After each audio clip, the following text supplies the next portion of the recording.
ഈ ഡ്രോയിങ് നമുക്കൊരു കസ്റ്റമർ വരയ്ക്കാന്നുള്ളതാണ്. ചില കസ്റ്റമേഴ്സിന് കൂടുതൽ താല്പര്യമുള്ളത് ഇതുപോലത്തെ ഡ്രോയിങ്സ് ചെയ്യാനാണ്, അങ്ങനെ ഒരു കാർട്ടൂൺ മോഡലിംഗ് ആയിട്ട്. എന്നാൽ ഭൂരിഭാഗം കസ്റ്റമേഴ്സിനും നമ്മുടെ ആ ഒരു പെൻസിൽ വരെയാണ് കൂടുതലായിട്ട് താല്പര്യം. ഏതായാലും ഇത് കൊറിയറായിട്ടാണ് കൊടുക്കേണ്ടത്.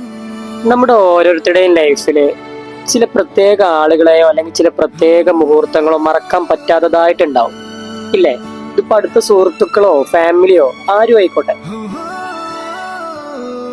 ഇങ്ങനെ ആർക്കെങ്കിലും നിങ്ങളൊരു ഗിഫ്റ്റ് കൊടുക്കണം എന്ന് ആഗ്രഹിക്കുന്നുണ്ടെന്നുണ്ടെങ്കിൽ ഡ്രോയിങ് നല്ലൊരു ഓപ്ഷനാണ്. ഞാനിത് പറയാൻ കാരണം എന്താണെന്ന് ചോദിച്ചാല്, നമുക്ക് ഇവിടെ വരുന്ന ഒട്ടുമിക്ക ഡ്രോയിങ്സുകളും ഗിഫ്റ്റ് കൊടുക്കാൻ വേണ്ടിയിട്ടാണ് കസ്റ്റമേഴ്സ് വരല്.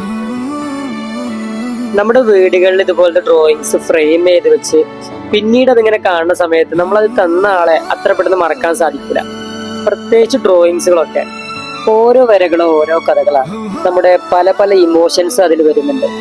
അപ്പോൾ പാക്കിങ് പരിപാടികളൊക്കെ കഴിഞ്ഞിട്ടുണ്ട്.